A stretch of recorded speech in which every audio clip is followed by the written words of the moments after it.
Well, it's that time again. Let's walk in faith, talk about anime, and grow together.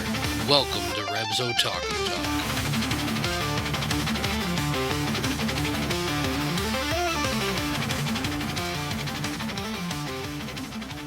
Hey fam, welcome back to Rev's Otaku Talk, the podcast where faith and fandom collide. I'm your host Rev, and with me is my co-host K2. Howdy, howdy. And this is Season 3, The Character of Characters. In this season, we will be taking a deep dive into the hearts, minds, and moral journeys of some of the most unforgettable characters in anime. This season, we're going beyond the battles, beyond the art, and beyond the hype. We're breaking down what truly makes a character compelling, their choices, their struggles, their growth, and what their stories can teach us about purpose, identity, and perseverance. From heroes to villains, side characters to legends, we'll explore how character shapes the story and how it can shape ours. So power up, press play, and get ready, because this is Rev's Otaku Talk. Let's get started. In today's episode, we're going to take a look at the character of UA's number one bad boy, Bakugo. Bakugo from My Hero Academia is a loud, confident student who wants more than anything to become the number one hero. His power lets him create explosions from his hands, which makes him very strong in battle. He can be mean, quick-tempered, and always trying to prove that he's the best, especially against his rival Izuku Midoriya. Even though he acts tough and angry most of the time, he works very hard and slowly learns what it really means to be a true hero. Okay, too, whenever I started looking at this episode, honestly, I thought about you. I know that Bakugo is like your guy, man. Yeah, he's definitely my favorite. In recent memories, definitely one of my standout favorites. So what about him sticks out to you? For me, I mean, outside of the earlier seasons, I mean, yeah, he's a bit of a butt. I didn't like him to start off, but I say I started really liking his character during the second movie, and probably right after the first big fight they have with the villain. That's probably when I saw his character change, and I really started to like his character. Yeah, now me, I'm in the last season. We were talking about it before. I'm in the last season, but I have not watched the movies. Which is probably a mistake on my part, but I need to watch the movies. Yeah. I mean, I know that people have told me that watching the first movie, you know, is kind of a hit or miss thing. Yeah, the first one is just a reintroduction of all the characters, and for me it's a miss. The second and third are definitely watches. Okay. So me, I'm weird. I'm gonna end up watching all three of them anyway because I can't just skip one. Yeah. But I think I agree with you though. Whenever it comes to the seasonal points, I mean, for me, I didn't like Bakugo really as a character at the beginning, but I felt bad for the guy. Yeah. You know, just something about him made me feel bad for him. I know that he was, you know, he was put up as the bully. Yep. And he had a bad attitude, and he was, you know, abusive and stuff like that. But there were moments where it's like, you know, I feel bad for you, man. Yeah. And that may be a thing from my past. Yeah. That makes me feel that way. Nobody checked his ego. That's the thing. Even like when you see the little brief instances of his home life, his mom just keeps pushing him to go harder and faster. Yeah. So. Yeah, that is true. I mean, whenever you got a parent behind you that's pushing you like that, what can you do? Yep. I mean, at that point, you are a product of your environment. And it's sad that, you know, people have to go through that in real life. Yep. You know, in school, I knew a lot of Bakugos. I knew a lot of, you know, just big, mean bullies, and they didn't care. They shot their mouth off without thinking. They acted irrationally without thinking. And, you know, I didn't like them. I didn't care for them. I didn't want to be around them. I definitely didn't want them to be approaching me. Yeah. But then you kind of learn a little bit about what they're going through at home. And then it's like, oh, I get it. You know, and now it's like, dude, Yeah, I it's feel not bad you. for you now. It's it's them letting out their rage they can, or their emotions that they don't know how to release Yeah. anywhere else. Now, little known fact, a funny fact. Whenever I was growing up, and community events would be done either with the church or not, me and my mom were clowns. You know, clown suit, big shoes, big red nose, face paint, the Yep. bright orange, afro or whatever, we were clowns, and we would do it for events, and I would make balloon animals and stuff like that. And Cool. I was doing this stuff from like the age of 9, 10, up into my early teens. Okay. So I did it for a few years, and it was fun at the time. Whenever I outgrew the clown suit, I did not get a bigger one. I was Yep. done. I retired and hung up the nose. But there was one event I was at, and at school I had this bully who would just randomly come up to me and punch me in the stomach and stuff just because he could. I didn't know why or anything. He was just one angry kid. And he showed up at this event that I was a clown at. Now, I had enough on me that he didn't recognize who I was. And he came running up to me. It's the only time I've ever seen this kid smile. He ran up to me and he goes, "Dude, I love clowns. Can I squeeze your nose, And I saw a different side of him at that point. But then I saw how his parents treated him at that event, because I saw that smile disappear whenever one of the parents started acting way off. And at that point, it was like, okay, even though I was younger, at that point I understood. He's in pain. Yeah. He doesn't know what to do. He doesn't know how to get out of the problem, And for a brief moment, I put a smile on this guy's face. Didn't know who I was. I did not come up and tell him that I was the clown at school or anything like that. He still to this day doesn't know it was me. But because I was in that position, I was able to learn what was behind the curtain. Right. And a lot of people who are like Bakugo, that seems to be the deal. Yeah. There's something else driving that. It's not because that's the way they are. Bullying, the word bully nowadays is used so loosely. Yeah. And it's because, it's mostly because of social media. Back in school, our bullies bullied us face to face, Now, bullying is somebody saying something unsavory on social media. Yep. Like, dude, people try to dunk our heads in toilets. They tried to throw us in trash cans, I was too big for that. All I got were the verbal abuses. Oh, they found out that I was really strong. I looked weaker than I was. I was a big bone solid kid. And at 3 foot, I weighed like 150 pounds. So I wasn't a skinny dude. I was big. But I was solid, there's no other way to put it. I knew how to use my weight. Yeah.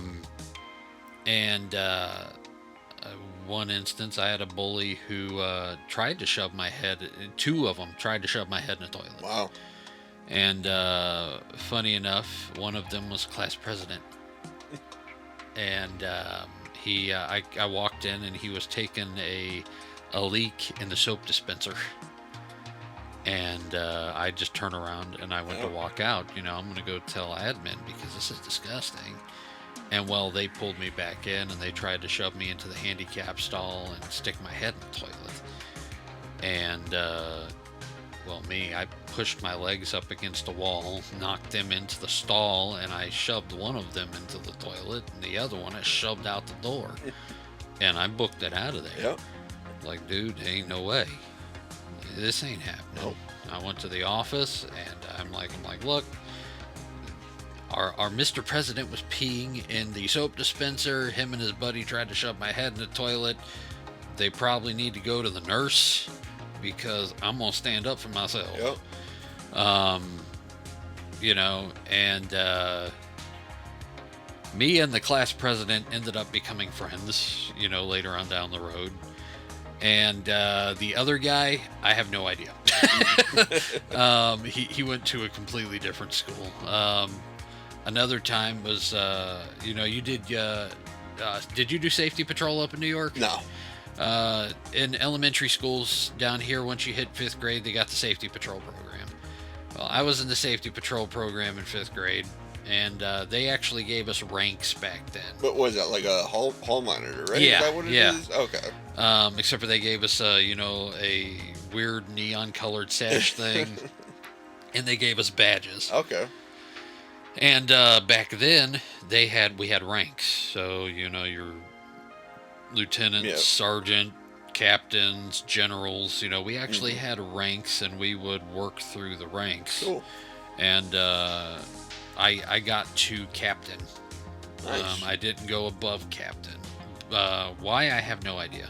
I got demoted to a lieutenant because of the story that I'm going to tell you. A general, they're called the Golden Generals because their badge is gold, you know, and that was like the thing. Only 2 people could get the general rank. I was not one of them. But that was whenever rolling backpacks started coming out. Okay. So now we're really telling my our age. Yep. So I was one of the first kids to bring a rolling backpack to school, and I didn't bring it. You know, I didn't buy it because it was a rolling backpack. Yeah. I bought it because speakers were built into it. Okay. And I've always been an audio guy. Yep. I love speakers. I love music, and that was the reason why I got it. And one of the generals tried running past me and stealing my backpack because he wanted a rolly backpack. And again, I'm a big boy. I know how to use my weight. Yep. So he tried to take it, and I pulled my weight back into it, and I pulled it out of his hands, and he started swinging at me. You know, it's like, dude, you could have just ran off. No, this dude starts trying to swing at me, starts trying to throw me into the wall and everything else. Well, he's half my size. Yep. I mean, he's tall, but weight-wise, he's half me. Yep. And I picked him up and threw him headfirst into a trash can, and I got a referral for that. And whenever I explained to the principal what was going on, the principal kind of took pity on me for it. But because I assaulted him, I had to take the punishment. My punishment was I ate lunch with the principal in his office for 2 days, and then they let me go. He got suspension. You know, he got like a week in school and a week out of school. You know? His punishment was way worse, but because I assaulted, I got to hang out with the principal for 2 days. He was a really cool guy, and he talked to me about, you know, what should I have done? It's like, well, he shouldn't have done what he did, and if he wouldn't have started trying punching me, and he would have just walked off, nothing would have happened. I really wouldn't have cared, but I had to defend myself. Yeah, and that's where the issue is today. You can't defend yourself. Yeah, see, back then, I got to eat lunch with the principal for 2 days and just hang out with him and talk one-on-one. Really cool guy, really chill, and he made sure that I learned a lesson in a productive way. Yeah. You know, and he understood that it was self-defense, and he's like, how can we take a self-defense moment and turn it into something else, you know? And it was a teaching moment. Yep. But he did not knock self-defense, where now I've taken my son out of schools because of the fact that they tried to give him suspension for self-defense because the teachers wouldn't do anything. That's so wrong. And you know, that's what I'm saying. Bullying has become such a loose term. Yeah. And I think that's what compelled me to continue watching My Hero was the fact that the bullying was physical. Yeah. And, you know, but it was relatable. Because I got bullied so much growing up that eventually I became the bully. I wanted to get even. I wanted revenge. And that's when my life started taking a turn for the negative, and that's where I half kind of related to Bakugo, but because of my experience, that's where I felt bad for him, because it's like, now I want your backstory. Yeah. I want to know where you're at. Because to me, Bakugo was neurotic. Yep. And for everybody who doesn't know exactly what neurotic is somebody who is very anxious, and they act out of emotion. Yep. And it's usually violent out of emotion. 99% of the time, it's a violent reaction. We were just talking about the Italian Job off the mic, and there's a point in the Mark Wahlberg version of the Italian Job where the dad looks at him and he goes, "How are you doing? How you feeling?" And Mark Wahlberg's character goes, "I'm fine." And he goes, "You know what FINE stands for, right?" He goes, "Yeah. Freaked out, insecure, neurotic, and emotional." And that, to me, sums up Bakugo. Yeah. At the beginning, he was freaked out because Midoriya jumps in to save him. He's neurotic because the dude is always on edge. And it has to, as we watch him throughout the seasons, we find out that he's actually a very anxious dude. Mm-hmm. And he acts out of anger. Yeah. He's insecure about who he is. Very and insecure. Whenever it's written all over him. That is his character. He's insecure. And that, we really see that in not the final season, but the season before, when he breaks down with Midoriya. Yep. And he just lets it loose. When they had that outdoor fight, right? Yeah, that's the one you're talking about. Yeah. And it's not like it was before, whenever he found out that All Might gave him his power and he was just being a jerk. Mm-hmm. No, this is him in tears, broke down, crying, letting his insecurities out. So to me, that's whenever I started liking him. That was the big turning point for me. And you see how much emotion's pent up in it. Yep. And it's, those are all negative characteristics of somebody, what about that episode stood out for you? What was the big thing? For me, I think it was just him, actually, breaking down and showing his true emotions. Yeah, I think you really saw his true self. Yeah, his true self, yeah. You saw that boy in the flashbacks. Yep. And yeah, his character has to be the most complex character. Yeah. Out of any of them, you'd think that Midoriya would be, because he literally has multiple personalities coursing through him. And he went through his phases, emo phase, where he was like, the anti-hero. Yeah. He had his Spider-Man phase. That's what I call the beginning, where he's learning everything, and he's a big goofball, and just, oh yeah, I'm gonna get more power, more power, more power. With great power comes great responsibility moments, all in it, And then he had the anti-hero thing, and then it goes into, okay, now you're becoming a true hero. Mm-hmm. You would think that his character's complex. No, he's a regular superhero to me. Yeah. But the layer in Bakugo. Yeah. The layers. I haven't finished the last season, and I'm expecting to see more layers coming off of him. He is the onion that Shrek and Donkey were talking about. Layers. Yep. I'm waiting to see. Mm-hmm. Okay. Take me to the core of the onion, Yep.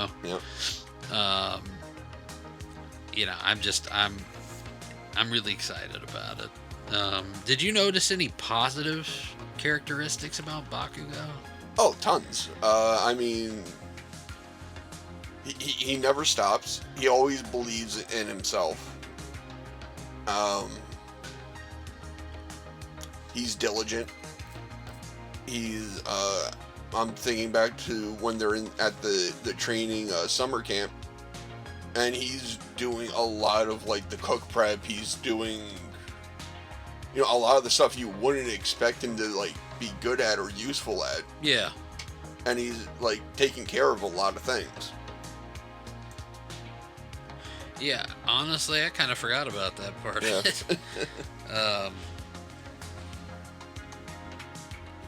There were, because of the fact that I always see the angry part in Yeah. it. Even whenever he is happy and like in let's get this done Yeah. Oh, mode. yeah. He's always He's full throttle. Angry, Yeah. It's angry happy. Yeah. I don't know how you can be in the happy fury of life, but he definitely has it there. Because you look at his mom, and she's just about the same way. And that's another thing, is he's almost a reflection of his mother. Yeah. Whenever they had to go into the schools to be protected during the fight and stuff like that, and Midoriya was out there doing everything on his own, and they had to fight to get him back in there, and they had to convince everybody to let him back do in. it, and at some point within the realm of that, Bakugo got hurt as well, and you see Bakugo's mom and Midoriya's mom comforting each other. Yep. And at the very moment that you started seeing Bakugo break apart, you also saw his mama break apart. It's like at that moment, the parent was learning from the child. Yeah. Which sometimes happens. It does happen. Sometimes we have to learn to be childlike, Yep. not childish. Yeah. Childlike. Children have many good characteristics. They're humble, believe it or not. They're honest, they're trusting, they're loving, they're forgiving. They will let their emotions out. And they actually listen. Yep. They listen more than we think. And their problems can seem very mediocre to us, but to them it's huge. Yep. And to see a kid, see another kid hurt, they're compassionate, they're caring, and us as adults, we can learn from that, because we kind of lose those childlike characteristics as we grow. We hit that teenage period where we become very prideful and angsty and dumb. Yep. And then we go into adulthood, and sometimes we get a mix of the stuff coming back, but we still don't completely remember what it is to be childlike. So a lot of times I think us as adults, we go more back to childish, where it's the maturity level. As adults, we're not as mature as we think, but I think that is another big thing with Bakugo, is because of the fact that he got to a point where he showed his emotion. That where his mom had such an influence on him, at that point he had an influence on his mother. And I think that's another big thing, is if we take those characteristics of these heroes and we put it, and we watch it, we take the lesson from it, we can get out of it ourselves. And it reminds me of a verse, Matthew 6:27 through 34. It says, "Can any one of you, by worrying, add a single hour to your life? And why do you worry about clothes?" They're going to talk about the physical. It says, "Why do you worry about clothes? See how the flowers in the field grow. They do not labor or spin, yet tell you that not even Solomon in all his splendor was dressed like one of these. If that is how God clothes the grass of the field, which is here today and tomorrow is thrown into the fire, will he not much more clothe you, you of little faith?" So do not worry, saying, what shall we eat, or what shall we drink, or what shall we wear? For the pagans run after these things. And your heavenly Father knows that you need them. But seek first his kingdom and his righteousness, and all these things will be given to you as well. Therefore, do not worry about tomorrow, for tomorrow will worry about itself. Each day has enough trouble of its own. It puts it into perspective. One, does worrying add a single hour to your life? In all reality, from a physical health standpoint, worrying takes time off your life. That it does. It ages your body faster. It wears your body down. Me, I am a big worrier. I will admit it. I worry about my family. I'm constantly in protection mode, and I've been like that for years. And I have my reasons to be that way, and that's a little too personal to put out on this podcast. But I do. I worry a lot, and I'm having to learn, and I'm still having to learn how to let the guard down, how to just let stuff go, how to not worry. Because you can worry so much that you make yourself sick. Headaches, stomach issues. Your muscles themselves can start feeling the weight of being worried. So physically, yes, it can take time off of your life, and if it's not time of living life, it's time of quality of life that it can take from you. And it kind of, that right there, it's making a strong statement. This is what worrying gets you. Think about it. And then as it goes on, and it's talking about the stuff that we all tend to worry about, especially nowadays, whenever the cost of living is so high, yet we get paid peanuts. This is stuff that we worry about constantly. But if God is going to take care of the birds and the flowers and the bugs and all of his creation on earth, do you not think that he's going to take care of you? And I know that's a hard thing to think about, and it's a matter of faith, and it even says it in the verse, "O you of little faith," because it is a huge matter of faith. It is. Because we can see people who are homeless on the side of the street, who are not able to afford a home, or maybe they can afford a home, but due to something that happened in their past, they just can't do it. They can't be behind walls. They have to be out in the open, like some of our veterans who have come back from really terrible stuff. And there have been times in my life, both before Raver Mom and after Raver Mom, where we wondered where our food was coming from. We couldn't afford clothes. Our shoes and everything else were tattered up, and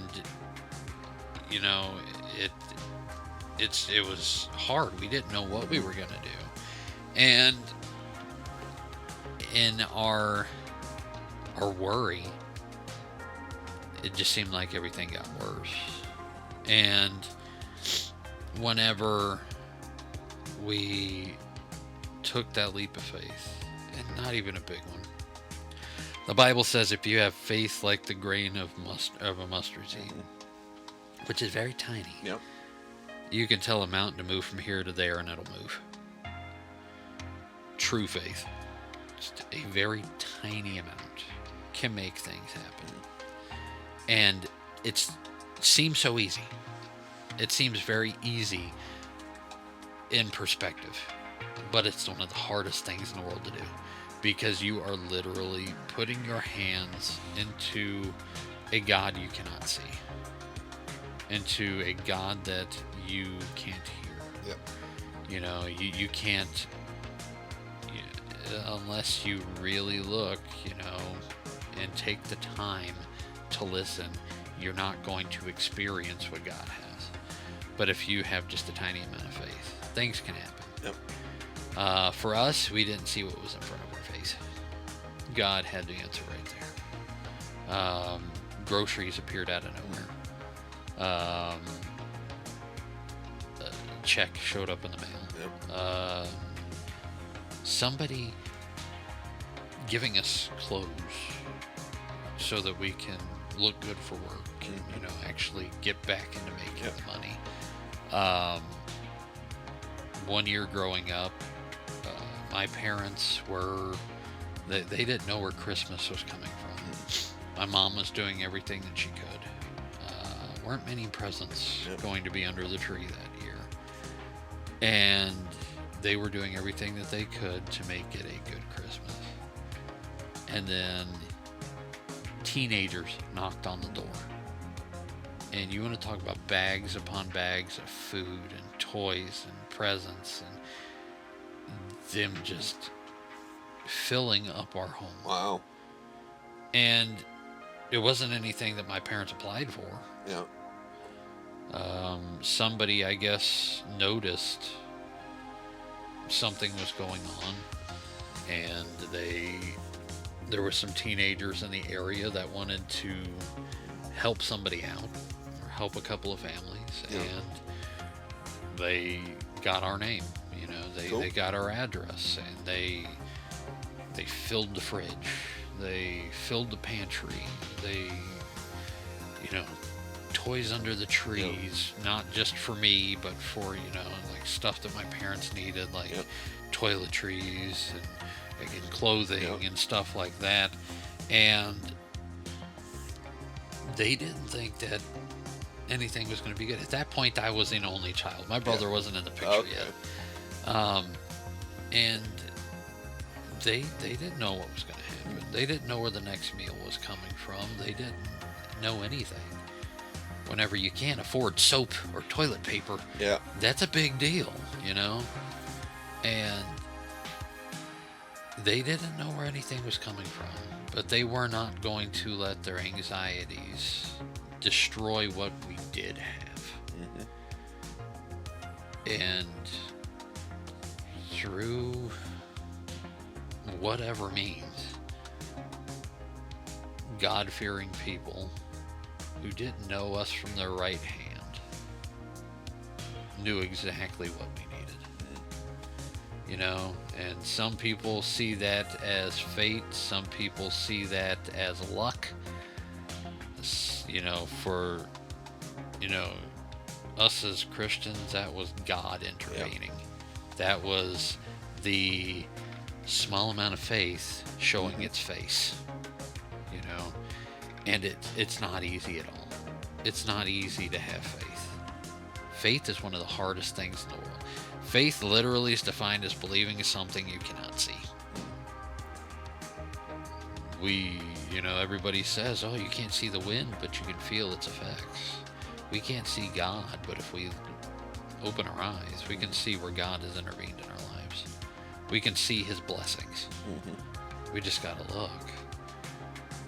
And, you know, there are people out there in the world who just can't see it. We, you know, whenever it comes to people who are homeless, we lived in a house that was right on the main road. It was at a highway intersection. And there was two homeless people. They were a couple who panhandled next to our house. And they would shove their trash, you know, down the fence next to our house, which caused a mouse problem and everything else. And instead of being jerks about it, we went out there. We made sure they had water. We would bring them sandwiches. And throughout the course of time, because they were out there every day, except for Sundays, we talked to them. We got to know them. We got to know their situation. And we would keep a trash can out there for them to put their trash in. Be like, look, instead of throwing your trash on the ground, here's a trash can. And whenever it's time for the trash to be picked up, they'll just pick up the trash, you know, in the truck. No big deal. And come to find out that the reason why they were in that position was because of the fact that the wife had gotten stage 4 cancer. And they were having to panhandle because the husband could not leave her alone. The kids didn't want to help them at all. They didn't want to help take care of mom or anything. They kind of just sad. threw them off to the side. And they panhandled every day to pay for their bills and to try and pay for the trips to the hospital and medical bills. And they would hitchhike to the hospitals for her appointments and stuff. And we would always get worried whenever we didn't see them. And that was usually days where they had to hitchhike to a hospital while we were at work or something like that, because we would always come home and make sure they were fed. And whenever we had a yard sale and stuff like that, you know, if I had some nice shirts or something that, you know, didn't fit me anymore, you know, I'd put them out there to sell or whatever like that. And we would have them have first pick of everything, because, you know, he was trying to get a job at one of the stores right there at that intersection. And it's like, take this button-up shirt, take these slacks, you know. If you need to take a shower or something like that, you can take a shower inside. That way you can go to a job interview, and, you know, we'll make sure you're presentable and, you know, get you there. And we became very good friends with them. And it was a God thing. Even they said that we prayed for someone to understand, for someone to look out for us. For someone to make sure that my wife was fed every day, you know. And for them, we were an answered prayer to be the ones who bought that house, or to rent that house. And whenever you know, it was a little over a year, and the wife died, which was heartbreaking. I mean, it hit me and Raver Mom really hard. And the neighborhood of, you know, of people who were there, you know, in our neighborhood, because once we started getting to know them, other people started to get to know them. Because they would be walking down the street, and we'd be talking with them, and then they would get in on the conversations, and relationships started to grow. Well, the community got together in one of the largest houses in the neighborhood, and they had a memorial for her. Oh, that's sweet. So we all came together. We didn't know one another from anybody, and we all came together to remember her. Nice. And the gentleman, he did not know, but his mom took out life insurance on both of them. Wow. And whenever she passed, he got a few $1,000s. And he was able to buy a car, and he moved up north where his mom was, where she had a job and everything else set up for him to get back up on his feet. And it gave him the ability to start over. And instead of sinking into a depression, he, because of the community that started to grow around him, that was able to build him up and feed into him, and to help extinguish the anxieties that was there, and to help grow his faith. Everybody was God-fearing, which was amazing. They helped him grow his faith, and instead of him going down the path that could have ripped him apart, he could have ended up right there with his wife. He moved forward because he knew that she would want him to live. He knew that she would want him to get healthy again, and to continue life. And it wasn't going to happen with his kids, because his kids didn't care. His kids didn't even show up to the memorial. But he had the opportunity. He was able to get a car, get a place to stay up north, to get the job, to continue his life. And he would talk about his experience with his wife to help build other people up. But because of their small amount of faith, we showed up. Because it was really random that we even moved into that house. We had to work on that house before we could even move into it. It was wow. flea infested. Homeless people broke the windows and were living in it, and everything else. It was a mess. Holes on the walls. I mean, it could have been condemned. Yep. But we were in a place where we didn't have the money to really live. I was making less than $600 a month. And this house, we rented, we made an agreement with the guy who owned it. We'll fix it up. We'll do all the maintenance. We will bring it back to where it's supposed to be at. And we pay $300 a month for as long as we live in the place. And he agreed to it. And whenever we were able to fix a problem, we'd fix a problem. Yep. So us getting that place was just by chance. But we were put there for a purpose. Yep.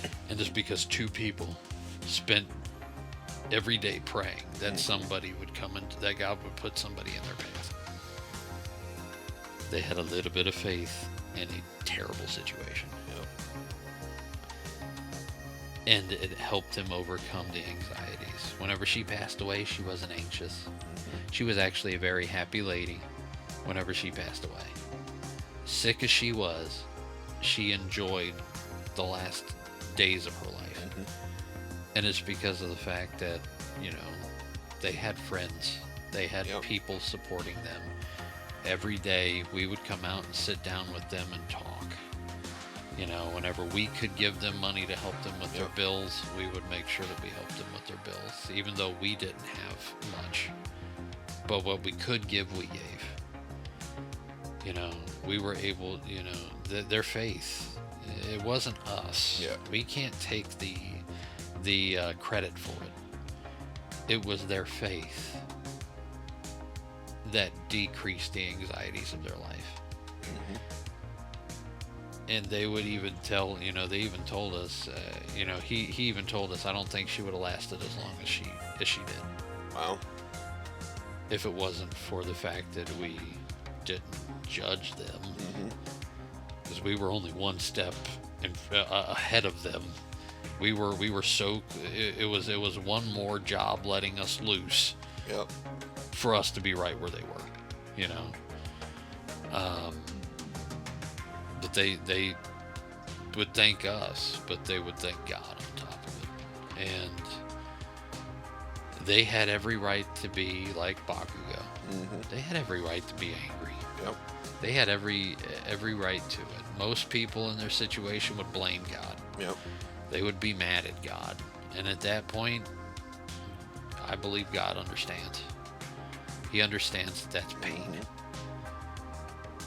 But in their pain, they thanked God for it. You know, as soon as God intervened, their faith got rid of their anxiety. And they didn't go down the Bakugo path. The Bakugo came to where they were at his own bottom. Yep. And that was whenever, in the fight, whenever he finally broke down. And I think that's a big thing. We live in a world where everybody's worried. They're either anxious about the government, they're anxious about what's going on in the world, they're anxious about what people think about them, they're anxious about social media and the news press and everything else. But if they would do the hard thing, and that's put their faith in something bigger, put their faith in God and the fact that if God will take care of a bird, God will take care of you.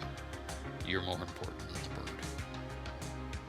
If God will take care of a wounded animal, God's going to take care of you in your bad spot. You gotta have faith. Don't give up. Always look to the light. Jesus is the light. And as long as you keep your eye on the light, it's going to keep you from falling into darkness. Once you hit that depressive anxiety state, that's when you're blind to the things that can help you. Yep. And having faith in the life giver can open your eyes to things. It can open your eyes to what you need. Mm-hmm. You know, whether it's a food bank that's right around the corner. Yep. Whether it's trusting that God's going to take care of your need, and somebody sees that you're struggling, yep, and they give you a car. They see that you are riding a bike miles to go to work, and they toss you the keys to their car. Yep. You're living, you are homeless. You're living in the back room somewhere, you know, trying not to get caught. And all of a sudden a path is paved for you to buy a house. I mean, I'm throwing you hints of, you know, little glimpses of mine and Raver Mom's life. And none of it could have happened without us having faith that God was going to pull us out. As we've experienced what it's like to be homeless. And we were looking at the statistics. By the money that we make, at the economic bracket that we are in, we should not own a house. We are an anomaly because we own a house. Because we don't make enough money to own a house. I, for months, drove miles back and forth to work. My regional manager gave me a car. He threw me his keys. Wow. I mean, it had a lot of miles on it because that dude traveled the state. Yep. But he gave me a car to make sure that I could get to work without being tired and agitated, because he saw that I was willing to do the work. And I prayed every day, God, give me a car, you know, or have somebody start picking me up, please. Yep. You know, so much. And if we were to sink into our depression, if we were to give in to the worry, none of it would have happened. No. You know, and it's because God, we know you're going to take care of us. We're impatient at times, but we know that in your time, stuff's going to happen.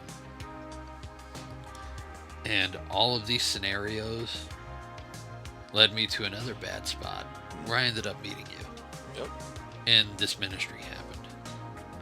A ministry that was just a calling and a thought was able to happen. Yep. But I had to go through all of that to make it happen. Yep. Raver Mom had to go through all of that to make it happen. You know, and it's a God thing. It's a faith thing. So, yes, this verse it's saying the hard. It's saying what we see as impossible. Because, again, like I said, we shouldn't own a house right now. Yep. Almost anybody else in our situation, with the amount of money we make, with the amount of kids that we have, they won't be able to buy a house. No. Nobody would give them a loan. Nobody would be crazy enough to even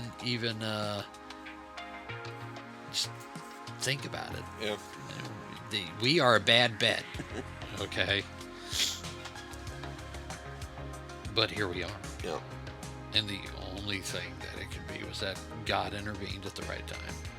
The right information came to Raver Mom at the right moment, and she talked to the right person at the right time. Yep. And here we are. And the insane part is 0 down. 0 down. That's for crazy. Nothing. Okay. Impossible situation. Impossible series of events. But it happened. With God, all things are possible, even though we see it as impossible. Bakugo wants to be the number one hero. Yep. All Might was his hero, but All Might didn't give Bakugo his power. Yep. He gave Midoriya, a nobody with no quirk, his power. Mm-hmm. But you want to know something? Just because Midoriya has the power of All Might doesn't mean that he's going to become the number one. Nope. Bakugo has the tenacity. Yep. He has the right state of mind, especially as we go into that last season. He has the right state of mind. He is sacrificing himself, Mm-hmm.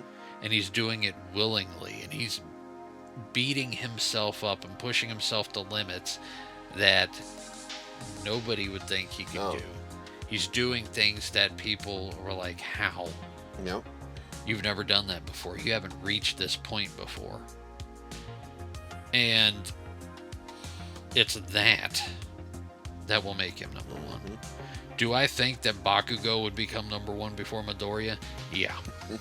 Because I think that he has the characteristics of a true hero. Where Midoriya, again, he has the Marvel Comics layout. Bakugo has the battle. Bakugo has the real battle. Bakugo has to fight to overcome. Bakugo shows what a true hero is. And even Midoriya is looking up to Bakugo going into the last season.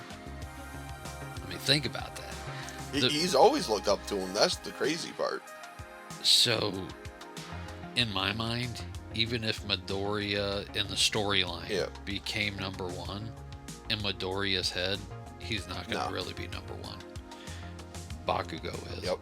All the negative characteristic traits that Bakugo has is the reason why he's becoming the hero that he is. Despite a very terrible name. Yes. It was that explosion murder god Dynamite. Yeah, something like that, yeah. Despite all of that garbage, he's developing into a truer hero than what any of them are. And it's because he's overcoming the negative. He's overcoming the anxiety. And he is an example of what finding faith is. He's an example of finding faith in the midst of all of the stuff that's pulling him down. And whenever he finds that faith, whenever he lets loose in that episode that got both of us looking his way, he just started skyrocketing. Yep. Everything about him changed. Throughout all the battles with, what's his face?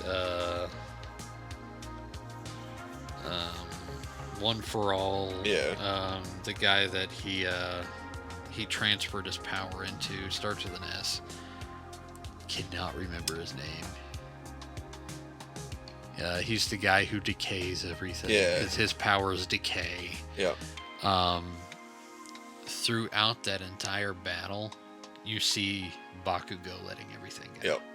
And you see him overcoming all the garbage in his life. And it's because of his faith moment. And, you know, it's more of a faith in himself moment. And faith that he can do it. Than a faith in God thing. Yeah. But it's still an act of faith. Because not only does the Bible teach us to have faith in God, it also tells us to, teaches us to have faith in what we can do in God's kingdom and what God can do through us. To have faith in the actions, to have faith in the gifts that we have. So the Bible isn't, it's also got stuff in there about having faith in oneself. And that's what Bakugo found. Yeah. And I think this verse really carries over to him very well, and what we can learn from Bakugo. Again, to me, he's one of the most negative characteristic-wise, that we can talk about. Absolutely. But he is also one of the characters with the biggest turnaround. Yes. Definitely. And you can learn so much from him. Yep. We can learn how to be a baby from Midoriya. Yep. We can learn how to build ourselves up from Bakugo. Yep. I mean, huge difference between the two characters. You know, and yeah, I mean that's the reason why, you know, I've always wanted to do a Bakugo episode because you always say you like Bakugo. He is the best, yeah. But I wanted to do an episode on him, but I wanted to do an episode that did justice for him. And to do an episode that just talks about his character is it. I mean, it kind of puts it on display. Mm-hmm. You know, all of us, we go through garbage in our life. And no matter how small. Yeah. I mean, you can sit there and think, oh, I've never gone through anything like that where I've been tested, or I haven't gone through anything where I've been almost homeless, or I haven't been provided for, anything like that. But think really hard. You know, it goes back to, okay, you could have been bullied growing up. Yep. You know, I've known kids who committed suicide because they were being bullied. That's sad. You know, and there are people who have overcome suicidal thoughts. Yep. Guess what? Right there. You had faith in God that He was going to get you through it. You had faith in yourself that it was going to get you through it. Your self-esteem went up. And you could get, you know, and you built yourself up, or somebody fed into you and brought you to the light, you know. And some people see that as small. I'm sorry, to me that's a huge thing to you know. We talked in the first season how the devil, the battlefield for our heart is in our mind. Yep. The devil's going to attack our minds. And I'm sorry, if you overcome suicidal thoughts and you overcome depression like that, you just won a big battle. You did. That's not just a mental thing. That's a spiritual thing. That is one big victory. You know, that's something to, you overcame that. You know, that's a big part. That's huge. That's bigger than going from homeless to not homeless in my book. You overcame that junk, and now you can move on and do bigger things. Mm-hmm. You can go on and help somebody else out of that situation. Yep. You know, and you know, never see the small victories as pointless or worthless. Those small victories are huge. Yeah. Sometimes those are the victories that change your entire life. Yep. You know? And again, Bakugo. Yep. Small thing. But for him it was huge. Yeah. To us, you could see it minuscule. You're pitching a fit because now you're not going to be the number one hero. No. You got the stuff to be the number one hero. Yep. It's right there. You know, you got to overcome that tiny little piece of doubt in the back of your head. You know, it's the small stuff, the small anxieties, the small worries. Those are the ones that can eat at you the most. You can overcome it. Yep. Have faith in yourself. Have faith that God will do what He says He can do. Have faith that God's going to take care of you. You don't have to have a large amount of faith. You don't have to have a faith that is going to move the mountain. You don't have the faith that's going to shake the foundations of civilization. Yep. You got to have enough faith to know that you're going to come out of it. And I think that's where we're going to leave that. So I do have a couple of questions. Okay. Just some fun questions. If we don't get to the game this episode, it's all good. Because this is, you know, this episode's full of good stuff. But just some Bakugo related questions. Okay. Do you think that Bakugo would be different if he did not have a rival in Midoriya?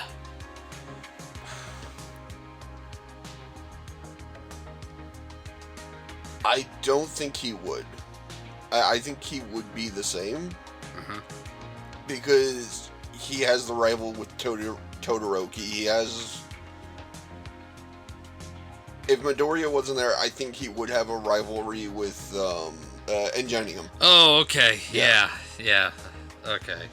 I could see that. I mean, me personally, I don't think that would make a difference because All Might would have passed his power on to somebody else. Yeah. And that person would have became a rival to him at some point. If he was going for number one. Yeah, okay, yeah, at some point. Yeah. I still think at some point down the line, that rivalry would have stoked because the rivalry would have been for the number one spot.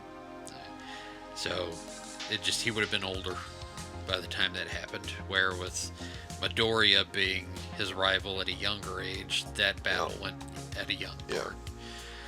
So I agree. I don't think it'd be different. I think that he would have had a different rival, like you said at the start in the academy. But I think that eventually down the line, it would have been a All Might Endeavor type rivalry. Yeah, rivalry. Yep. So here's a funner question. If Bakugo had to work a normal job, what job would be the funniest for him to have? Oh, the funniest? Probably a therapist.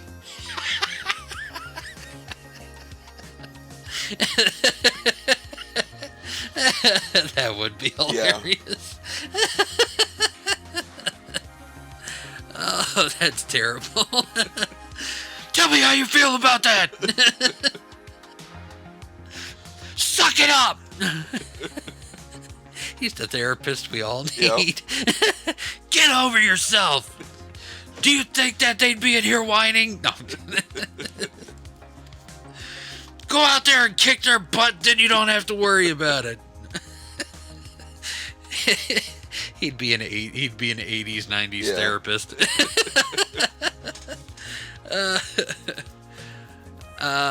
One that's not so funny, I think it'd be a little comical, is if he worked in a popcorn factory. Okay. Like it'd be more of a comical thing, not so much just flat. No, holy crud, that'd be hilarious type deal. No, it'd be more of a comical thing of don't burn the popcorn. You know, I think anything in the restaurant industry would be hilarious because of the fact that he could not last in the restaurant industry. It'd be like, why is it taking so long to cook? Bam! No!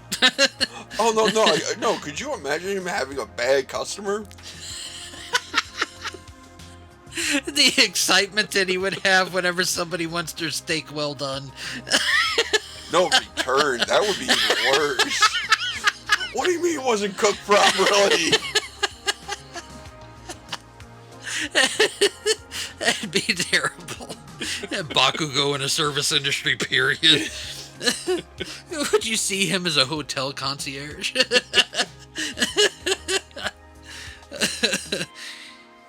What kind of tip is that?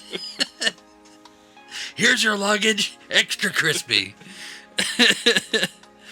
Oh, that'd be terrible, man. But funny enough, I think one that he would be good at would be like a kindergarten teacher. Yeah. You remember in the earlier seasons with the little kids, they brought the little kids in. Yep. And how he actually was okay with them. Yep. And he was very stoic. Yeah. But the kids loved him. Yep. You know, and whenever they needed protecting, they weren't afraid to go to him. Nope. I think he would be good as as like a kindergarten teacher. Gym teacher, okay. Because just think about it. Standard high school gym teacher. That's where he goes to retire after his superhero career. You're not running fast enough. I know how to light a fire under your butt. Jump through the fire, you.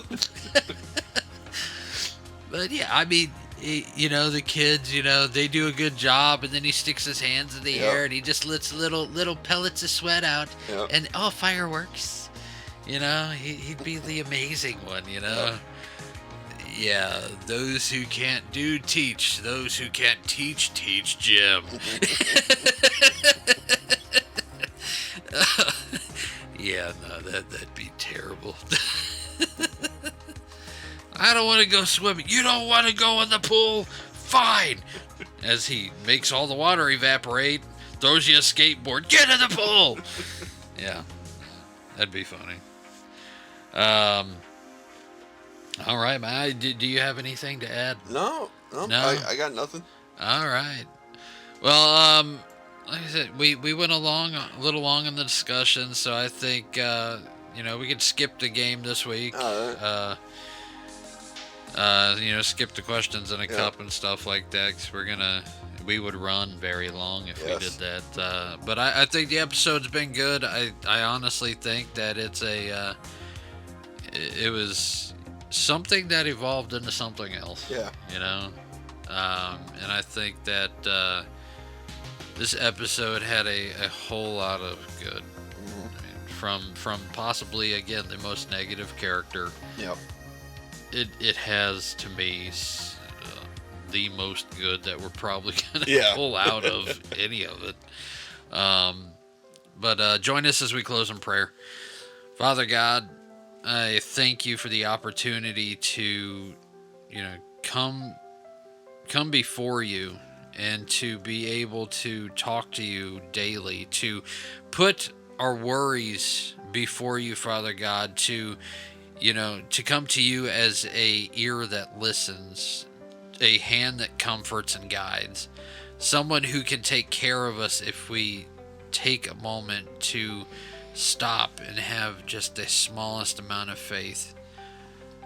And God, I thank you for the opportunity to get behind the microphone, to fellowship and come together with extremely great friends and family, and go on this mic and to put your word out into the world in such a new and profound way. God, I pray that as we go forward, that we continue to look for you in every single thing that we do in our life, that we see you in the things that we watch and in the things that we participate in, even the stuff that is created by artists and animators. As we continue to watch our favorite characters in anime, Father God, may they point us back to you. In Jesus' name, amen. Amen. Well, thanks for hanging out with us on Rev's Otaku Talk. Make sure to subscribe on your favorite podcast platform, and don't forget to like and follow us on Facebook at Rev's Otaku Talkers and on X at Rev's Otaku Talk. We'd love to hear from you, so drop a comment, leave a review, and share your favorite anime and God moments with the community. Also, check out Rev's Otaku Shop to grab some awesome merch, and don't miss out on a bag of Rev's Conco Heat coffee. The link is in the description below. Until next time, guys, keep your anime collection strong and your faith stronger. See you later. Have a good night. Buzz Crown, can you keep it up? Listener mail and fan debates. We love the art the Lord creates. From Studio Ghibli to Naruto, God speaks in ways you didn't know. Stories rise like rising sun. We break them down one by one. True, this ain't just hype, it's revelation. Anime with holy inspiration. Otaku life with transformation. Faith and fandom, no limitation. It's Revs! Otaku Talk! From JoJo's post to Spirit Lead, we laugh, reflect, and plant that seed. It's Revs! Otaku Talk! So hit that play, don't walk away. Let's geek and grow in Jesus' way. O-T-A-K-U, talking truth in all we do. Revs crew, rolling through. Faith meets fandom just for you. Taku.